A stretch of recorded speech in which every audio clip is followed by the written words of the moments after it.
3 years ago, my partner and I bought our very first house. It wasn't anything luxurious, just a small, modest home in a quiet neighborhood. But what made it special were the neighbors. They were incredibly friendly and welcoming, and we quickly became comfortable living there. Life felt peaceful. So peaceful, in fact, that when those same neighbors decided to sell their larger house next door about 18 months later, we jumped at the opportunity to buy it. Their house was bigger and had things our house didn't, like a driveway, a garage, and even a large bathtub. It felt like a huge upgrade. We bought their house and then put our original house, the one right next door, up for sale. A few weeks later, we found buyers. They were a Polish couple who seemed perfectly normal. They spoke English with us instead of Dutch, but that wasn't really strange. Everything about them seemed polite and friendly. We even had small conversations with them about the house and gave them tips about living there. At the time, nothing seemed wrong. But looking back now, that was the calm before everything started to get strange. Not long after they moved in, we began hearing strange noises coming from their house late at night. Sometimes it was loud music blasting through the walls after midnight. Other nights it was heavy banging sounds that would suddenly start and stop. It wasn't every night, but it happened enough to make us uneasy. It felt like we didn't really know who was living next door anymore. Then one day we noticed something strange. Our neighbor came home with severe damage on both sides of his car. The scratches looked deep, like he had scraped against something at high speed on both sides of the vehicle. When we asked him what happened, he gave a very awkward explanation.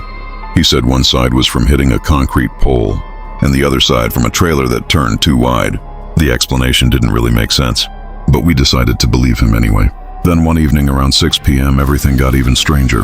Our neighbor suddenly called us in a panic. He said there were people outside his house turning his security cameras away. He begged us to check and call the police. When we looked outside, we actually saw 2 men trying to break into his house. We called the police immediately, but it took them about 20 minutes to arrive. By the time they got there, the burglars were already gone. Nothing had been stolen. No suspects were found. But something about the situation felt wrong. Later, when we checked the doorbell camera footage, we saw something unsettling. Before breaking in, the 2 men had been standing outside calmly talking to each other in Polish. It looked almost like they were deciding which house to target. At the time, I told the police it felt staged, but I never heard back from them again. About a week later, I was at a housewarming party when my partner texted me, saying the music next door was extremely loud again. Then suddenly he called me, and his voice sounded completely different. Terrified, he told me something unbelievable had just happened. The neighbor's car had driven straight through our front garden and slammed directly into their own front door. 2 men jumped out of the vehicle and started loading the car with expensive electronics. Flat-screen TVs, speakers, professional sound equipment. They looked exactly like the same men who tried to break in the week before. This time the police arrived much faster, only 7 minutes. The officers caught the men while they were still loading the car. When they asked them for identification, the men said they didn't have any. Then things became even stranger. The man sitting behind the wheel looked directly at the officer and claimed to be our neighbor. He even used our neighbor's exact name. But there was one major problem. In the 9 months they had lived next to us, our neighbor had never spoken a single word of Dutch. But this man spoke Dutch fluently, with a strong Polish accent. The police immediately realized something was wrong. The suspect suddenly panicked and tried to escape, speeding away in the car. A police chase followed through the neighborhood until the officers finally boxed them in and arrested them. But when the police returned to the house, they discovered something even more shocking. There was a third suspect still inside the home. They dragged him out and arrested him as well. While we were inside our house speaking with an officer about the damage to our garden, our doorbell rang. When we opened the door, we saw something horrifying.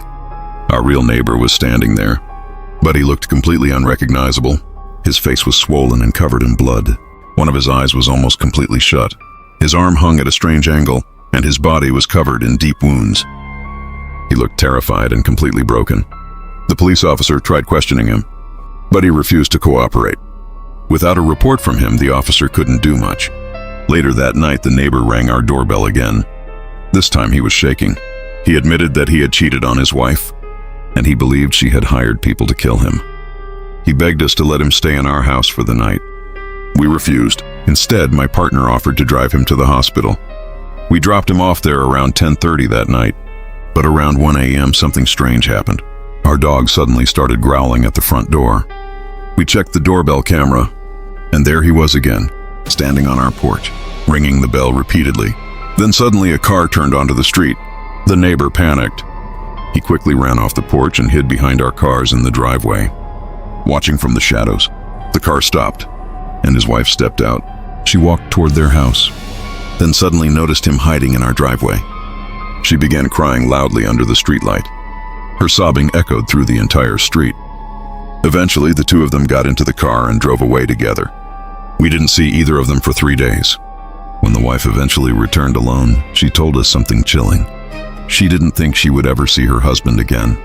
And honestly, I don't think we wanted to know the rest of the story.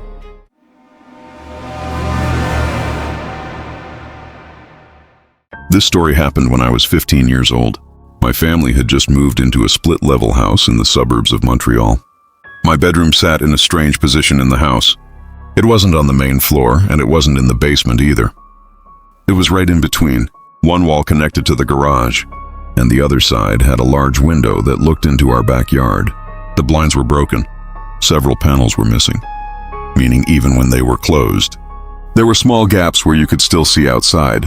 At first, everything seemed normal, until one night I heard something outside my window. Footsteps. I paused my YouTube video and listened. The sound stopped, so I assumed it must have come from the video, but when I pressed play again, the footsteps returned. Then I heard something worse. Breathing. I looked toward the window but didn't see anything. But when I turned toward my closet mirror, I noticed movement reflected through the gaps in the blinds. I ran upstairs and told my parents. My dad went outside to check the backyard, but he found nothing. No footprints, no sign that anyone had been there.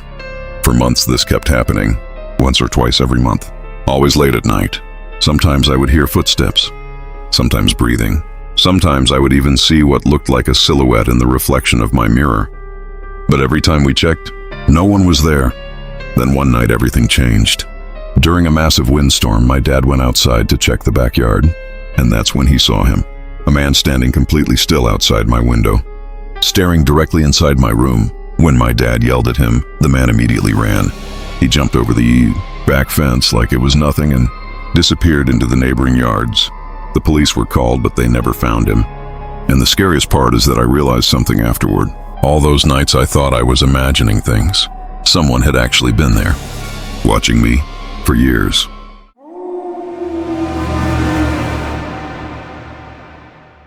The third story happened when I was also about 15 years old. My family had moved into a cheap house in Alberta because we needed more space. The basement had recently been renovated, so it became my bedroom. For the first few months, everything was normal, until one night when we came home and found the front door wide open. We called the police. They searched the house but didn't find anyone. Nothing had been stolen either, but several things had been moved, especially the books on my bookshelf. After that night, I started hearing strange sounds coming from the walls in the basement. Sometimes it sounded like pipes, other times it sounded like footsteps. One night around 2 a.m. I heard something that froze me in place. Laughter. Clear laughter coming from inside the wall next to my bed. I tried to convince myself I imagined it. But a few weeks later, something even worse happened. My parents had gone out for dinner and I was babysitting my baby sister. She was sleeping in the basement with me. Suddenly I heard footsteps through the baby monitor. Then my sister started crying, and I heard someone whisper, "Shh," through the speaker. Something crashed. Terrified, I grabbed my father's rifle and ran downstairs. When I got there, my sister was crying and the baby monitor had been knocked over, but no one was there. The police searched the basement again. That's when they discovered something terrifying. My bookshelf wasn't attached to the wall. It could slide open like a door. Behind it was a hidden crawl space. Inside, they found food wrappers, a knife, missing cups from our kitchen, and a half-eaten apple. Someone had been secretly living inside our house, watching us, listening to us, sleeping only a few feet away. But the most disturbing discovery came later. Inside that crawl space was a small hole in the wall, and when you looked through it, it pointed directly at my bed. Someone had been watching me sleep the entire time, and whoever that person was, they were never caught.